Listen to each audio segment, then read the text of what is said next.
so আজি আমি mainly পাতিম শৰ্ট এন্ড লং আনসাৰ কোয়েশনৰ কথা ঠিক আছে এমসিকিউ পোৰ্শনৰ কাৰণে আমি বেলেগ লাইভ ক্লাস আহিম তাত আমি ডিসকাস কৰিম এতিয়া আমাৰ চেপ্টাৰ নম্বৰ 1 ৰ কাৰণে আমি মাত্ৰ দুটা কোয়েশন লৈছো তোমালোকে বাকি যি পঢ়ি আছে পঢ়ি ৰাখা কিন্তু এই কোয়েশন দুটা কোনো কাৰণত স্কিপ নকৰিবা আৰু ফাৰ্স্ট কোয়েশনটো আমি লৈছো discuss briefly the background of emergence of the Muslim League as a political party ৰাজনৈতিক দল হিচাপে মুসলিম লীগ প্ৰতিষ্ঠাৰ অন্তৰালৰ কথাখিনি আলোচনা কৰা ঠিক আছে এটো লং আনসাৰ কোয়েশনৰ কাৰণে ভাল ধৰণে প্ৰিপাৰেচন কৰা বাই 15 আগষ্ট কমপ্লিট কৰিব লাগিব সেকেন্ড কোয়েশনটো লৈছো আমি একটা চেপ্টাৰৰ পৰা what are the initial programs of the agitation of the partition of Bengal বংগভংগ আন্দোলনৰ প্ৰাথমিক কাৰ্যসূচীসমূহ কি আছিল এই দুইটা কোয়েশন তোমালোকে বাই 15 আগষ্ট কমপ্লিট কৰিব লাগিব একদম টাৰ্গেট বনাই লোৱা আজিৰ পৰা লাগি যোৱা ঠিক আছে এমসিকিউ পোৰ্শনৰ কাৰণে আমি পিছত ডিসকাস কৰিম কেনেকুৱা ধৰণে পঢ়িব লাগিব কি বস্তু আছে আমি সকলো কথা ডিসকাস কৰিম এতিয়া আমি সেকেন্ড চেপ্টাৰটো পালে লৈছো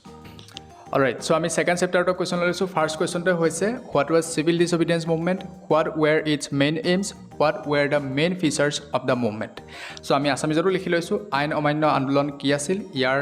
মূল লক্ষ্য কি আছিল এই আন্দোলনৰ মূল বৈশিষ্ট্য কি আছিল আৰু ইয়াৰে প্ৰত্যেকটো পাৰ্ট আনটো পাৰ্টৰ লগত জড়িত গতিকে তোমালোকে খুব ধুনিয়াকৈ বুজি পাবা সেই পেৰাগ্ৰাফটো পঢ়িলে একদম ধুনিয়াকৈ ক্লিয়াৰ হৈ যাব ঠিক আছে ইয়াৰ সেকেন্ডটো কোয়েশ্চন হৈছে what was Gandhi Irwin Pact what are the terms of this agreement so এই কোয়েশ্চনটো কাৰণেও তোমালোকে জাস্ট এই পেৰাগ্ৰাফটো পঢ়িলে হৈ যাব সেই পেৰাগ্ৰাফটোতে খুব ধুনিয়াকৈ লিখা আছে আৰু এই ফাৰ্স্ট যেটো পাৰ্ট লিখিছো এই ফাৰ্স্ট পাৰ্টটো কাৰণে তোমালোকে সেই পেৰাগ্ৰাফটো ফাৰ্স্ট সেন্টেন্সটো ইয়াৰ আনসাৰ হিচাপে লিখিব পাৰিবা খুব ধুনিয়াকৈ লিখা আছে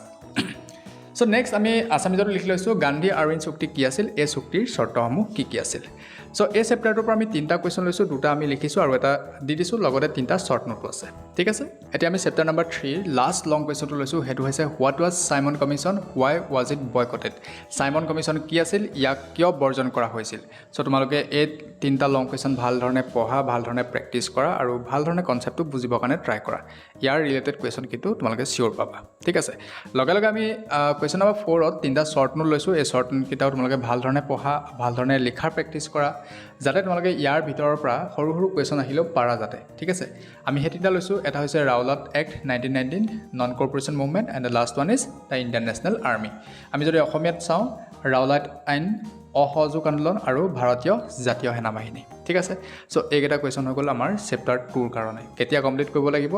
বাই 15 আগষ্ট মই কিন্তু 16ত সুধিম কিন্তু আকৌ ৰিপিট কৰি লৈছো কথাটো আৰু এতিয়া আমি চেপ্টাৰ নম্বৰ 3 আটাইকেইটা ইম্পৰ্টেন্ট কোয়েশ্চন লৈছো হাফ ইয়াৰলি কাৰণে ঠিক আছে সো কোয়েশ্চন নম্বৰ 1 হৈছে why was revolt of 1857 failed in assam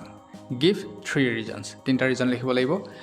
আৰু আমি আসামিজত লৈ লৈছো অসমত 1857 চনৰ সিপাহী বিদ্ৰোহ কিয় বিফল হৈছিল তিনিটা কাৰণ লিখা ঠিক আছে তিনটা কাৰণ লিখিব লাগিব so next question number 2 discuss the importance of Phulaguri Dhawa in history ইতিহাসত ফুলগুৰি ধাৱাৰ গুৰুত্ব আলোচনা কৰা বা ফুলগুৰি ধাৱা বুলি কোৱা পৰা কোনো কথা নাই আৰু লাষ্ট কোয়েশ্চন নট লাষ্ট আৰু এটা আছে সো কোয়েশ্চন নম্বৰ 3 হৈছে discuss the importance of the revolt of 1857 in Assam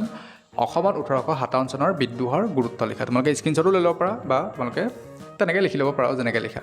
নিজৰ সুবিধা অনুযায়ী আৰু এইকেইটা কোয়েশ্চন তোমালোকে কমপ্লিট কৰিব লাগিব ঠিক আছে ওকে সো কোয়েশ্চন নম্বৰ 4 টো লৈ লৈছো ওকে লাষ্ট কোয়েশ্চন লৈ লৈছো সকলোৱে চাগে লাষ্ট কোয়েশ্চনটো কাৰণে ৰৈ আছে সো লাষ্ট কোয়েশ্চনটো হৈছে write in brief about the role in Raij Mel মানে আমি ব্ৰেকেটত লিখি লৈছো ইয়াৰ কি বুজায় people's assembly towards the peasants revolt in Assam ঠিক আছে আৰু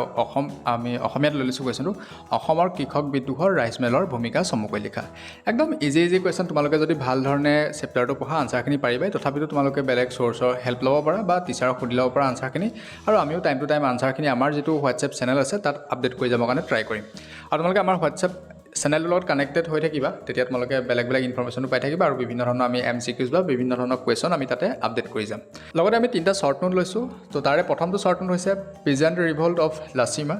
Phulguri Dhawa and battle of Patharughat এই তিনটা আমি লৈছো তিনটাৰ ভিতৰত তোমালোকে সেকেন্ডটো দেখিছা যেটো বি আছে এই কোয়েশ্চনটো আমাৰ এটা কোয়েশ্চনৰ লগত অলপ সিমিলাৰ আছে গতিকে তোমালোকে এই শৰ্ট নোটটো ভালকৈ পঢ়িলে তাৰো আনসাৰ লিখিব পাৰিবা ঠিক আছে মই তোমালোকক এইখিনি এটা কথা কৈছো কেটা কোয়েশ্চন দিছো তিনটা চাৰিটা কোয়েশ্চন আছে প্ৰথমটোতো দুটা কোয়েশ্চনে আছে এইকেইটা কোয়েশ্চনৰ অকাত কি উৰাই পঠিওৱা না লগালগ 15 আগষ্টলৈকে বেছি টাইমে দিছো কিন্তু তোমালোক হিমান টাইম নালাগে মই জানো এটো কথা যে তোমালোকে দুদিনত পাৰিবা কম বুলি ক'লে তো কৰি দিয়া উৰাই দিয়া এটা কমপ্লিট কৰি দিয়া নেক্সট কোয়েশ্চন আহি আছে ভালনে পঢ়া বাকি সাবজেক্ট পঢ়িব আছে বাকি আমিও ক্লাছ আনি আছো মেথছৰ কাৰণে একদম ৰেডি হৈ থাকা ঠিক আছে wish you all the very best